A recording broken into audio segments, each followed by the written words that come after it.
Hello, welcome once again to Lehto's Law. I'm Steve Lehto. We've talked about spot deliveries before. That's where you buy a vehicle from a dealership and they call you back later and go, hey, you owe us more money. Can you come back in and give us some more money? And it's often a scam, although there are some states where apparently, under certain circumstances, if they give you the disclosures that say, we've gotten you financing, we think, but if it falls through, we have the right to ask you to bring in more, whatever. But generally speaking, it's often a scam. So Jeff sent me a link to a story out of Georgia, which the headline at first makes you think, oh, a spot delivery. It says, man says dealership called him wanting car back months after driving it off the lot. But that's not a spot delivery in this case. It's a strange story, though. Channel 2, like I said, in Georgia tells the story. Paul McLean had his brand new Jeep for 2 months when the dealership called. Now, here's the quote of Mr. McLean. We've driven it for 2 months. Everything is great. Then last week I get a call saying that's not your car. Your car is still sitting here. And that's what he told Channel 2 investigative reporter Justin Gray. Landmark, which is the dealership, told McLean he had to return the car because the car he was driving was not his car. And this is actually true because of the vehicle identification number and the VIN. So in other words, what happened was they gave him a car and he drove it and he signed paperwork and bought a car and he thought the car they gave him was the car that he'd purchased, except that it turns out that he got in the wrong car and it wasn't his fault. It was the dealership's fault. Landmark told McLean he had returned the car because it wasn't his. When McLean looked closely at the paperwork, the VIN didn't match. The VIN on the paperwork did not match the VIN on his vehicle identification number. So here's the interesting thing. The car that he bought and the car that he had insured all that time was sitting at the dealership, which raises another legal issue, although I don't think that's as big as they make it out to be. So McLean says, for 2 months, we've been driving around uninsured, basically in a time bomb. If we'd been in a car accident, we would have been sued, said McLean. We'll get back to that. So McLean called the Consumer Action Center with the TV station, and the reporter Gray contacted Landmark Jeep. The general manager tells him the paperwork was a mix-up, and it's a rare mistake, but it does happen about once a year. Landmark originally told McLean he needed to come trade in the car for a vehicle he turned down when he was originally shopping because it had too many miles on it. But now Landmark told Channel 2 Action News they are working to fix the paperwork with the bank in the state so McLean can keep the car, which is the one he thought was his all along. And I actually watched a little video that went along with this. And what happened was that McLean had gone to the dealership and he test drove a Jeep and he liked it, but it had a couple hundred miles on it. And he's one of these guys who said, I'm buying a brand new car. I'd like one with maybe single digits or double digits on the odometer instead of triple digits. And that's not an unreasonable thing to ask. You don't know how those couple hundred miles were incurred. Maybe they were incurred by somebody who was going crazy with it, doing donuts. I mean, we don't know, okay? So he asked, can I get one with lower mileage? And they said, oh, we have an identical one over here with lower mileage. And so when they prepared the paperwork, somebody accidentally used the VIN of the 100-mile car, filled the paperwork out.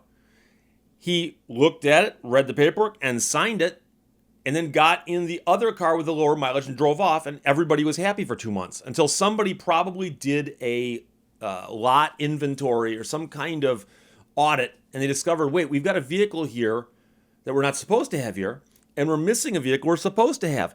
Now, I can tell you that one thing that would have caused this to fall apart is that I've seen loan documents and applications for title that ask to have the mileage filled in, and the mileage coming off of the lower mile VIN vehicle, whoever went to get the mileage should have checked the VIN. But I can see that falling apart because somebody's just transferring numbers back and forth and digits and so on pieces of paper. So the guy's driving vehicle B and the paperwork is for vehicle A, and nobody spotted that for a couple months. Now, apparently they've decided to work out the paperwork, just redo the paperwork to let him keep the car he's driving, because that's the one he wanted. And the question is, of course, if everything else stays the same, who cares? But the bigger question is, and I'm sure people are wondering, as is he, what if he'd gotten in an accident? Good news is, number one, he didn't. So I like to tell people, you may have dodged a bullet. Who cares? But number two, most insurance contracts I've seen say that you're buying insurance for a specific vehicle, but they also say that it will cover any vehicle that you're driving in place of that vehicle. And I forgot exactly how it's worded, but that explains why your car insurance on your own car, if you've got full coverage on it, when you travel to another state and rent a car, the insurance on your car at home covers you in the car that you're driving as a rental, because that's the replacement vehicle for the vehicle over here. And again, that's going to vary from state to state and insurance contract to contract. I don't know what it is in Georgia, so I'm not going to opine on Georgia. But I'm simply talking as a general principle. If he'd gotten in a car accident and said, I've got insurance, and pulled out the proof of insurance and handed it to somebody, and somebody wrote that information down and then filed a claim with his insurance company, and somebody later found it, goes, hey, the VIN number, the VIN, trigger warning, too late, sorry. The VIN doesn't match, like, say, the VIN on the police report. And now, if it came out that he actually had two vehicles and had given the insurance from one to claim it covered the other, yeah, that's fraud.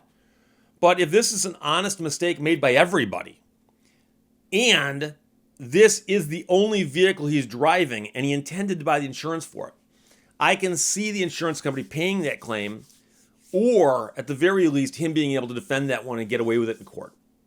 But like I said, we got 50 states out there. You might get 50 different results. But if you came into my office and said, Steve, this is what happened to me, have I been harmed? Well, number one, if you weren't in an accident, no, you haven't been harmed. But number two, if you had gotten in an accident, I suspect you could have gotten away with that one. But again, like I said, I am opining. It means I'm giving you my opinion on this. And this is my opinion. I've never actually encountered this exact situation. I've never litigated this exact situation. But I can see you getting away with that one. So I've heard of people getting away with worse. Let's put it that way. There's problems with their insurance and so on. So, and I don't, as you know, I don't like insurance companies. I rip on them all the time. So, but the bizarre one here is the man says the dealership called him wanting their car back months after driving off the lot with the wrong car through no fault of his own. I can tell you right now, I never looked at the VIN on my brand new Ford Explorer to make sure it matched the paperwork. Who does that? So I'll go do that. And if it turns out that it's a mismatch and I'm driving the wrong vehicle, I'll let you know. But I don't think it happened. It's a very, very unusual occurrence. Questions, comments, put them below. Otherwise, talk to you later. Bye-bye.